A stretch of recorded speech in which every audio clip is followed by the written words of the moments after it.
안녕하세요. 건강의 달인 건달입니다. 삼겹살 좋아하시나요? 아마 우리나라 사람 치고 삼겹살 안 좋아하시는 분은 안 계실 것 같은데요. 요즘은 외국 사람들도 삼겹살에 푹 빠지는 것 같더라고요. 늘 퍽퍽한 살 위주로 먹다가 기름기가 있어서 촉촉하고 부드러운 삼겹살을 먹으면 새로운 세상을 만나게 되는 것이죠. 아무튼 삼겹살이 얼마나 맛있는지를 설명하는 것은 입 아픈 일일 것 같은데요. 안타까운 것은 요즘 삼겹살 값이 너무 많이 올랐다는 것입니다. 예전에는요, 서민 음식으로 누구나 큰 부담 없이 먹을 수 있는 고기였다면요, 요즘은 1인분에 2만 원이 좀 안 되는 가격이 되었고요. 식당마다 1인분의 기준이 200g에서 그 이하로 바뀐 집도 많더라고요.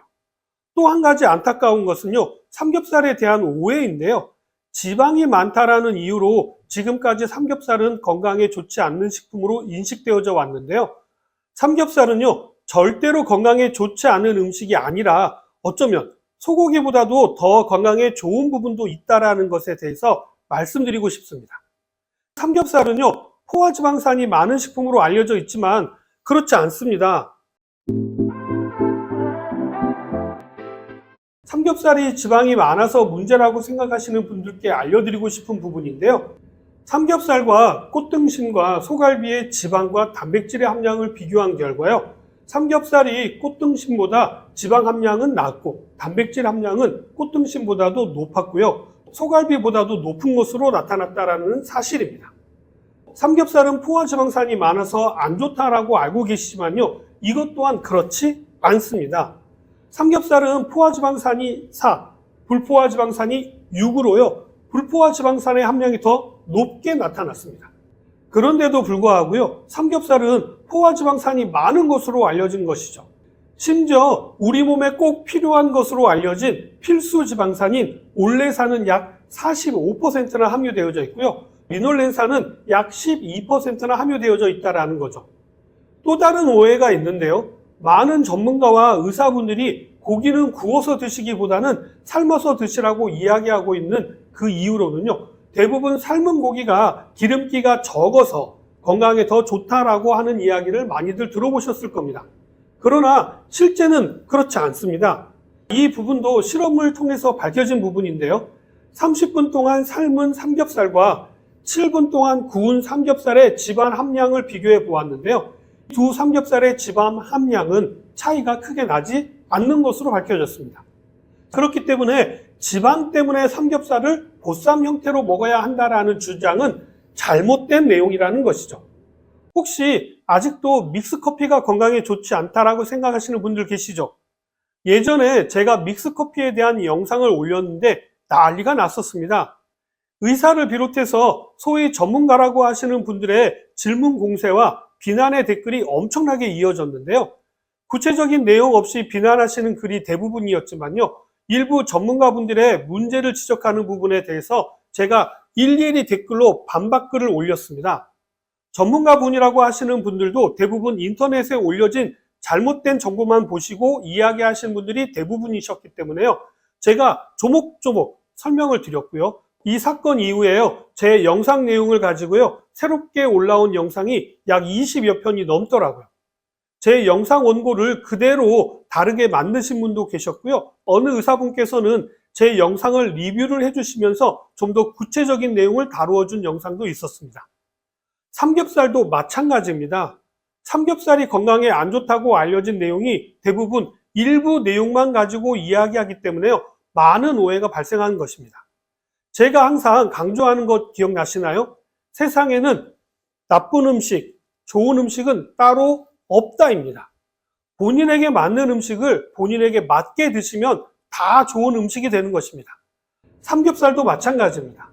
밥도 많이 먹으면 문제가 되듯이요. 삼겹살도 많이 드시면 문제가 되는 것이지 삼겹살이기 때문에 문제가 되는 것은 아닙니다. 그리고 오늘 알려드리고 싶은 부분은요. 삼겹살을 무엇과 함께 드시냐에 따라서 또 달라진다는 사실입니다. 삼겹살과 같이 드시면 가장 문제가 되는 식품은 바로 술입니다. 술과 함께 드시게 되면요. 중성지방 생성이 많아지게 되고요. 이로 인해서 간에 무리가 가고 콜레스테롤을 비롯하여서 고지혈증, 지방간 등의 수치가 급격하게 올라간다는 것입니다. 그렇기 때문에 삼겹살을 드실 때는 가볍게 반주 정도로만 하셔야지 부어라 마셔라 이렇게 하시면 소문만으로 들었던 삼겹살의 모든 문제가 우리 몸에서 일어날 수 있다는 사실을 꼭 기억하시기 바랍니다. 삼겹살은 무엇과 함께 드시면 좋을까요? 100세 시대에 건강에 대한 관심도가 높아지는 만큼 건강식에도 많은 관심이 쏠리고 있는데요. 지방이 많은 삼겹살을 비롯하여서 빵과 밥 같은 탄수화물을 줄여서 먹는 것 등 다양한 식이요법들이 난무하고 있는데요. 어떤 음식도 장점만 있는 것은 아니죠. 단점도 있기 마련인데요. 이러한 단점을 줄여줄 수 있는 것이 있다면 아주 좋겠죠. 삼겹살과 같이 드시면 딱 좋은 식품이 있는데요. 바로 양배추입니다. 양배추는요, 삼겹살뿐만 아니라 기름진 음식과 단백질, 탄수화물의 대사를 돕고요. 몸에 과도하게 쌓이지 않도록 막아주는 기능을 하기 때문입니다. 이 양배추는요, 고대 그리스 시대 때부터 즐겨 먹던 채소로 알려져 있는데요. 서양의 장소식품으로 꼽히는 양배추에 대해서 좀 더 자세하게 말씀드리겠습니다. 양배추 품종 가운데 소비량이 가장 많은 것은요, 우리가 흔히 먹는 푸른 양배추로 주로 샐러드와 볶음용으로 많이 활용되고 있고요. 항산화 기능이 뛰어난 안토시아닌이 풍부한 적 양배추는요, 샐러드나 양배추즙에 제한적으로 사용되고 있으나 최근 찾는 사람들이 많아지고 있다고 합니다.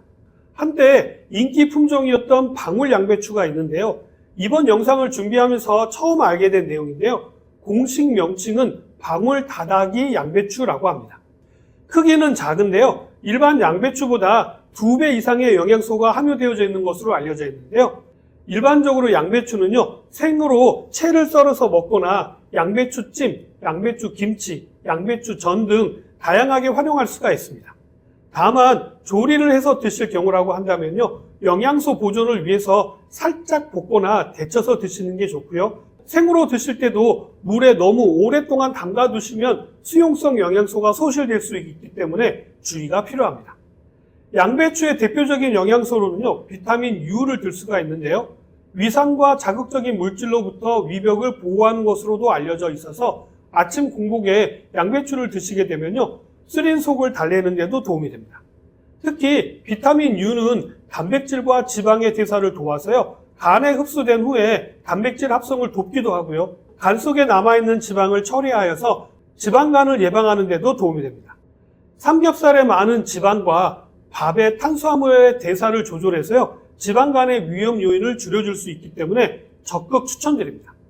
양배추의 또 다른 기능성 영양소는요, 설포라판이 함유되어져 있는데요. 설포라판 성분은 혈관 속 혈전 생성을 억제해서요, 생명을 위협하는 심근경색이나 뇌졸중을 예방하는 데도 도움이 됩니다.